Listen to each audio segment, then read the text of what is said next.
আজকে আমার weight loss জার্নির ডে 4। তো সকাল সকাল ঘুম থেকে উঠে আমি না আজকে কিছু না খেয়ে চলে গেছিলাম তাড়াহুড়ো করে জিমে, কারণ আজকে আমার একটু দেরি হয়ে গেছিলো। আর আজকে আমার ছিল কার্ডিও, কিন্তু কার্ডিও করতে করতে আমার অবস্থা ঠিক এরকম হয়ে গেছিলো, যেহেতু কিছু না খেয়ে গেছি আমি চোখে মুখে পুরো অন্ধকার দেখছিলাম। তো যাই হোক, তারপরে একটু সুস্থ হয়ে চলে এসেছি বাড়িতে। আর বাড়িতে এসে আমার বর তাড়াতাড়ি করে আমার জন্য দুধ গরম করে দিয়েছিল, আর তার মধ্যে কিছু মুসলি অ্যাড করেছিল, আর বলেছে তুমি এটা তাড়াতাড়ি করে খেয়ে নাও। আমাকে দেখে বুঝতে পারছো কিরকম লাগছে আমাকে পুরো। জানো তো, বেশিরভাগ দিনই আমি তাড়াহুড়ো করে না খেয়ে চলে যাই, আর যেদিনই না খেয়ে যাই আমার অবস্থা মাঝে মাঝে ওরকমই হয়ে যায়। তোমরা কিন্তু সকালবেলা কিছু খেয়েই ওয়ার্কআউটটা করো, না হলে কিন্তু এরকমই অবস্থা হবে। তো যাই হোক, আমার কিন্তু এখানে দুধ দিয়ে মুসলি খাওয়া হয়ে গেছে, আর তারপরে আমি কিন্তু চলে গেছিলাম স্নান করে পুজো দিতে। আর পুজো দিয়ে আজকে চলে গেছিলাম মাসিমণির বাড়িতে, আর গিয়েই আমি কিন্তু খেতে বসে পড়েছি। এটা ছিল আমার দুপুরবেলাকার লাঞ্চ। আর আজকে লাঞ্চে ছিল দেখো কি, এই রুই মাছের তরকারি, যেটা একদম পাতলা করে পটল আলু দিয়ে করা হয়েছে, আর এক বাটি নিয়েছিলাম মুসুর ডাল, আর এখানে নিয়েছিলাম পরিমাণ মতো ভাত। মাসি কিন্তু আরও অনেক কিছু করেছিল, আলু ভাজা, তারপরে উচ্ছে ভাজা। তো আমার যেহেতু পুরো তেলে ভাজা খাওয়া এখন বারণ, তাই আমি কিন্তু ওগুলো সমস্ত অ্যাভয়েড করেছি। তো এখন আমি এই এক বাটি ডালটা এরকমভাবেই চুমুক দিয়ে খেয়ে নিয়েছি, আর টক ডাল ছিল, বেশ ভালোই কিন্তু লাগছিল জানো তো। তো এক বাটি ডাল খাওয়া হয়ে গেছে, এবার আমি ভাতটা খেয়ে নেবো। তো এখানে যেটুকু আমি তরকারি নিয়েছিলাম ওইটুকু নিয়ে আমি বেশ ভালোভাবে ভাতটা মাখিয়ে নিয়েছি। দেখেছো কতগুলো পটল নিয়েছি আর ঝোল নিয়েছি, আর এক পিস আলু। শুধু পটল দিয়ে যদি ভাতটা আমি মাখাতাম আমি একটু খেতে পারতাম না, তাই এক পিস আলু দিয়েই স্বাদটা আমি দ্বিগুণ করে নিয়েছি। আর একটুখানি আলু যদি নিই তাহলে মনে হয় কোনো ক্ষতি হয় না, কি বলো তোমরা? আর এটা ছিল পুরো তাজা রুই মাছ, তো সেটাই আমি এখন খাবো। আর মাসি কিন্তু একদম পাতলা করে রান্না করেছিল, যেহেতু আমার বোনরাও ছোট, ওরাও খায়, তাই খুব একটা বেশি মশলাপাতি দেয়নি, তোমরা দেখেই বুঝতে পারছো। আর তরকারিটা কিন্তু দারুণ টেস্টি হয়েছিল।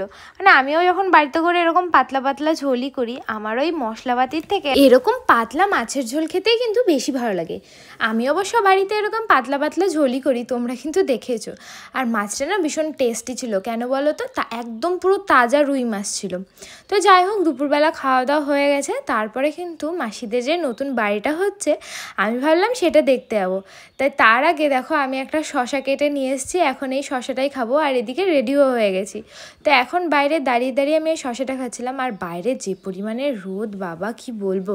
কিন্তু এই শশা খাওয়ার পরে আমার এতটা শরীর খারাপ লাগছিল, আমি না আবার ঘুমিয়ে পড়েছি জানো তো। আর যখন ঘুম থেকে উঠেছি তখন দেখি প্রায় সন্ধ্যা লেগে গেছে।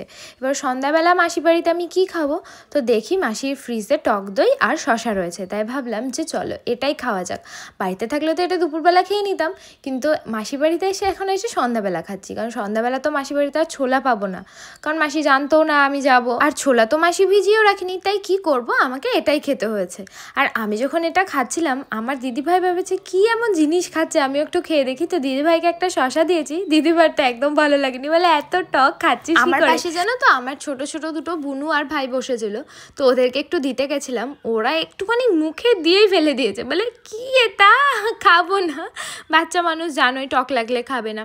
তো যাই হোক, ওদেরকে আর জোর করে নিয়ে আমি আমার খাবারটা খেয়ে নিয়েছি সন্ধ্যাবেলা। আর তারপরেই চলে গেছিলাম খানিকক্ষণ পরে রান্নাঘরে, আর গিয়েই আমি কিন্তু ব্ল্যাক কফি বানিয়ে নিয়ে এসেছি। এই গ্লাসটাই এরকম লাগছে, কিন্তু এটা ব্ল্যাক কফি ছিল, তোমরা কেউ আবার চা ভেবো না কিন্তু, ঠিক আছে।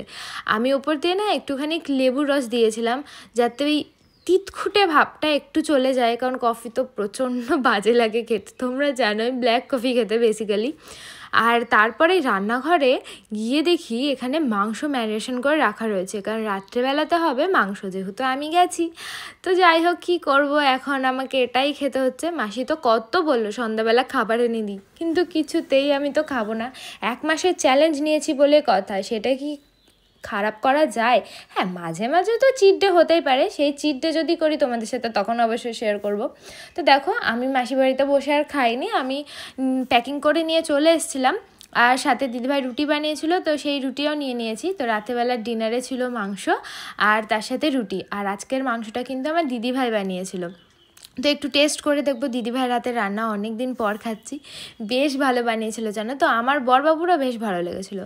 তো আজকে আমি ডায়েটে সারাদিন কী খাওয়া দাওয়া করলাম সেটাও তো তোমাদের সাথে শেয়ার করে দিলাম। হ্যাঁ, মাংসটাতে কিন্তু খুব বেশি তেল দিয়েছিল না, একদম কম তেলে রান্না করা ছিল। আর তোমরা অনেকে আমার কাছে জিজ্ঞাসা করেছো যে আমার রিসেন্ট ওয়েট কত। হ্যাঁ, তোমাদেরকে আমি বলবো আমার ওয়েট কত, কিন্তু তার জন্য 1 মাস ওয়েট করতে হবে, কারণ এই 4-5 দিন হয়ে গেছে। এর মাঝখানে যদি আমি ওয়েটটা মাপি তাহলে তো হবে না, কারণ আমি প্রথম দিন যে এই ওয়েটটা দেখেছিলাম। আর আমি যখন জিমে জয়েন করেছিলাম তখন কিন্তু আমার অনেক ওজন ছিল, তোমরা জানো আমি ফুলে গেছিলাম পুরো। তো যাই হোক বন্ধুরা, আজকে ভিডিওটা কেমন লাগলো জানিও, ভালো লাগলে লাইক শেয়ার করো, নেক্সট ভিডিওর জন্য অপেক্ষা করো। আমার